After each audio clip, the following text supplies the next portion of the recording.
Sinfonia em Branco, publicado por Adriana Lisboa, uma escritora brasileira, em 2001. Rendeu-lhe o Prémio José Saramago em 2003, um prémio nunca antes ganho por uma escritora brasileira. Este livro conta a história de duas irmãs, Maria Inês e Clarice. Duas irmãs que cresceram nas décadas de 60 e 70 no Brasil, meados da ditadura brasileira. Mas, por fruto desta narrativa na terceira pessoa, cheia de flashbacks, conseguimos também presenciar a década de 90. Mas o que é que pauta e narra este enredo? Bom, é uma situação frágil e triste. Uma das meninas, Clarice, quando tinha 9 anos, sofre de abuso sexual e a sua irmã Maria Inês presencia tudo. E é este trauma que vai acompanhar a vida destas crianças, adolescentes e adultas para todo o sempre. Se por um lado Maria Inês é ousada e curiosa, por outro a sua irmã Clarice é tímida, silenciada, obediente e disciplinada, a vítima perfeita de um predador. E é a memória, ao invés da cronologia linear, que vamos perceber a procura de identidade constante das duas meninas, Clarice e Maria Inês. Porque esta obra, no fundo, é um labirinto, pautada por uma circularidade exata. É impressionante como a procura de identidade das personagens nos faz também procurar as respostas que queremos encontrar, para juntar os fragmentos que são destilhaçados pela narrativa. Porque nós próprios não sabemos bem o que aconteceu a Clarice, quem cometeu aquele ato. E realmente todo o pequeno pormenor da narrativa é acompanhado de simbolismos. É de uma delicadeza e de uma persuasão incrível que a Adriana Lisboa nos retrata, a opressão contra a mulher.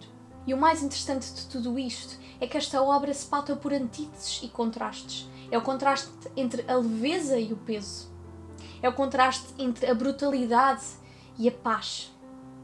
Mas nós não falamos de uma náusea de Sartre. Falamos de uma náusea de uma criança, de uma porta entreaberta, do medo e da angústia. Falamos da náusea do que é ser mulher numa sociedade patriarcal. É nesta confluência de artes, entre a música, a pintura, as cores, a vivacidade das emoções e das descrições. Cada foco na narração é um mundo por si só, composto por um tempo singular. São fluxos que se cruzam e distanciam. Certos cheiros, expressões faciais ou frases estão presentes na infância e espelhados na fase madura, não só participando simultaneamente desses momentos, como criando uma zona de indefinição, configurando como uma permanente nostalgia por nós nunca vivida. Este livro traz o nome de um quadro do século XIX, que também se designa e se intitula de Sinfonia em Branco, número 1. É um quadro de James Whistler e é paradigmático nesta obra porque ele é referenciado inúmeras vezes pela personagem Tomás. Tomás, que será um amigo de infância de ambas as meninas. Este quadro foi rejeitado pela crítica da época porque retratava uma jovem vestida de branco, com os cabelos desalinhados e numa posição altiva. Esta é uma das principais intertextualidades do quadro de Whistler, com a obra de Adriana Lisboa, pois Maria Inês foi nomeada pelo namorado Tomás como a garota de branco. Mas sabemos que o branco não só não é uma ausência de cor, como um conjunto e uma confluência de várias cores. E o branco não significa apenas paz e tranquilidade, como no Ocidente. Mas, por exemplo, no hinduísmo, o branco pode significar luto. E, portanto, é essa a característica essencial da personagem Maria Inês. Ela mesma é uma confluência de cores, de vivências, que não se consegue unificar e homogeneizar. E o mais curioso é que nesta obra não se fala diretamente com a dor. Ela vive, presente, abstrata, confusa, subjetiva, mas a autora faz questão de que a linguagem seja subtil e delicada, para que não seja um esforço iminente e imanente do leitor para se distanciar da dor. Ela vive como um zumbido, sempre no nosso ouvido, mas nunca forte o suficiente para nos fazer enlouquecer, como enlouqueceu as personagens. E é esse distanciamento que o leitor tem, porque o leitor, no fundo, não é um ator omnipresente que pode vivenciar e ditar a narrativa. Ele vive à parte, isolado, por mais difícil que isso seja aceitar. Só compreenderá realmente esta obra quem realmente passou também por um trauma idêntico. E quando falamos de simbolismos atinentes à obra, falamos da procura de uma casa afetiva, uma casa física, mas também emocional, que Maria Inês e Clarice procuram a vida inteira. Porque a casa onde elas cresceram realmente não é conforto, não é paz, não é serenidade. E, para além da procura da casa afetiva, nós também temos a obra de Thomas Mann, A Morte em Veneza, que é múltiplas vezes reiterada também ao longo da obra, como aquele livro que ninguém chega realmente a ler, aquele livro que parece que é proibido de ler, aquele livro que está presente não só pelo título da sua obra, como também o facto de Veneza simbolizar o sítio onde João Miguel, marido de Maria Inês, vai cometer um adultério com um empregado de mesa. O livro de Thomas Mann, Morte em Veneza, é comumente referenciado porque Veneza é um símbolo contraditório, capaz de unir beleza e morte. Ao mesmo tempo em que é a cidade da celebração do amor, da inspiração poética. É uma cidade com odor fétido, descrito por Thomas Mann, de pouco saneamento. Morte em Veneza evidencia a ambivalência claro-escuro, luz e sombra que estrutura a obra Sinfonia em Branco. É também a dualidade e contraposição entre Dionísio, o caos, e Apolo, a ordem. E para nós descobrirmos os vestígios das vozes destas mulheres oprimidas, nós temos que fazer um processo de escavação imenso. E este processo de escavação também está muito ligado a uma frase que é pronunciada várias vezes, que é: o tempo é imóvel, mas as criaturas passam. O uso reiterado desta expressão revela que a imobilidade do tempo está associada à imobilidade do ponto temporal que registra o trauma, tal como afirma o Freud. O momento em que o trauma ocorre cristaliza-se, tornando-se imóvel. O tempo imóvel é um tempo que pesa, que oprime. Mas as pessoas passam, existindo sempre uma possibilidade de escapar dessa opressão.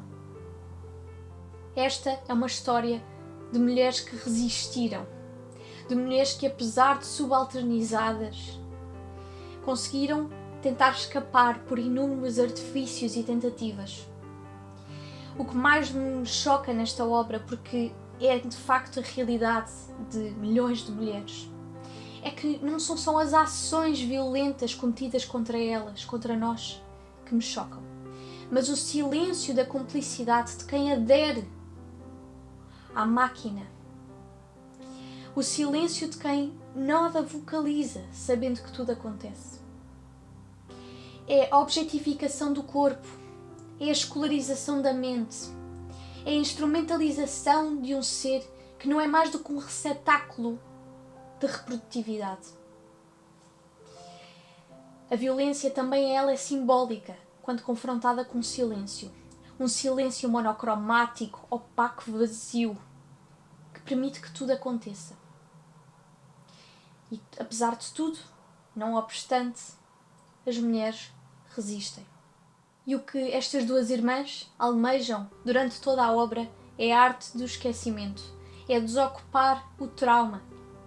Clarice utiliza a arte de esculpir na tentativa de simular a troca de emoções, no remodelar constante. Metade escultura, metade pedra disforme. Já Maria Inês, comparada ao quadro de Whistler, erigiu a sua vida em torno de uma dor por testemunho, optando pela superficialidade onde se podia sentir segura. Um cenário branco, muito branco, mas não deixa de ser quem carrega em si a ruptura com o patriarcado. É que a dialética do trauma sentida diferentemente pelas duas irmãs é um ponto fulcral, mas que se unifica e conjuga numa situação específica, que é a vulnerabilidade que estas duas irmãs vão sentir quando chegou a hora de casarem e de viverem uma vida socialmente aceite. porque esta vulnerabilidade particular que elas têm, dada do fruto do trauma que sentiram na infância, não é bem compreendida pelos maridos, que veem nelas como, lá está, aquela ocupação daquele terreno fértil que ainda tem tanto para lhes dar. Mas elas vivem fulminadas por este trauma que não consegue desaparecer, nem nunca desaparecerá. Até uma tomada de decisão que não partirá nunca da ajuda dos seus maridos. Portanto, eles são, no fundo, espectadores de todo o enredo. E eles sabem disso. E nessa medida é que é tão difícil observar estes casamentos forçados. E há aqui uma leveza nesta quase prosa poética que a Adriana Lisboa nos traz. Porque se não há leveza no enredo e na história e na focalização da narrativa na voz das personagens, há, sim, na arte de narrar. E a Adriana Lisboa fala tão bem, porque cada descrição de cada pedaço do cotidiano é feito de forma poética e simbólica e remete sempre para outra página adiante no livro. E se estiverem atentos aos pormenores, cada pormenor, cada peça de vestuário, cada folha que é compreendida, cada voz, cada cheiro, cada cor, ou falta dela, são enigmáticos e precisam de ser escutados. Porque já é tanto o silêncio que, se não for pelo pormenor e pelo detalhe, não há nada que nos salve.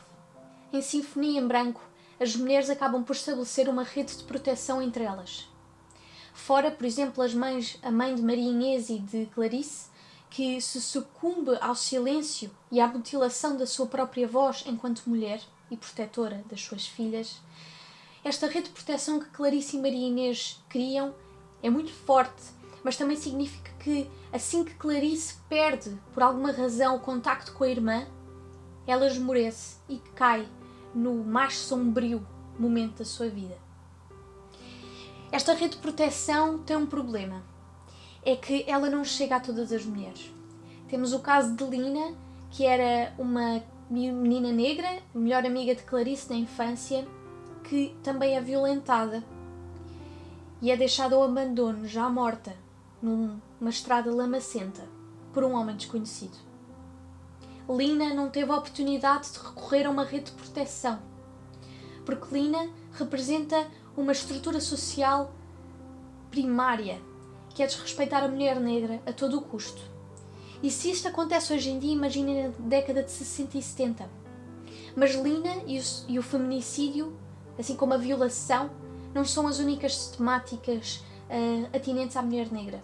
Também temos Josefina, a cozinheira de Tomás, que é o amigo em comum de Clarice e Maria Inês. Josefina não tem dentes. Josefina é uma criada que serve os outros. A vida de Josefina não tem valor. E esta é uma crítica que a Adriana Lisboa faz também nas suas várias camadas de opressão. A opressão que é feita à mulher negra. Porque ela nem chega a ter uma voz, seja porque não tem dentes na boca para falar, seja porque ela é morta antes de poder vociferar o que quer que seja. Esta marginalização, subalternização da mulher, que é sustentada por instituições a nível económico, político, histórico, põe a mulher, coloca a mulher constantemente num lugar em que tem que se esforçar para poder sair da ambiguidade em que a colocam. E se já é difícil a opressão reiterada nos pequenos símbolos e nas pequenas atividades do cotidiano, como é que será para uma mulher vítima de uma violência física, psicológica e sexual poder sair desta clausura, desta redoma de terror? E é por isso que a mulher vive constantemente nestas duas ambivalências, entre a expectativa e o sonho e a animalesca natureza humana, que por vezes a faz temer e regredir. Este é um livro essencial para mim, foi para mim um livro essencial para corroborar o que eu já acredito, que é: precisamos de união, esta rede de proteção, para que muitas Linas deixem de existir e possam ter a ajuda necessária para que não sejam deixadas ao abandono como se fossem animais selvagens. A mulher não pode ser mais marginalizada. A mulher é um ser humano e cabe-nos a nós não ser cúmplices. Espero que tenham gostado. Adeus.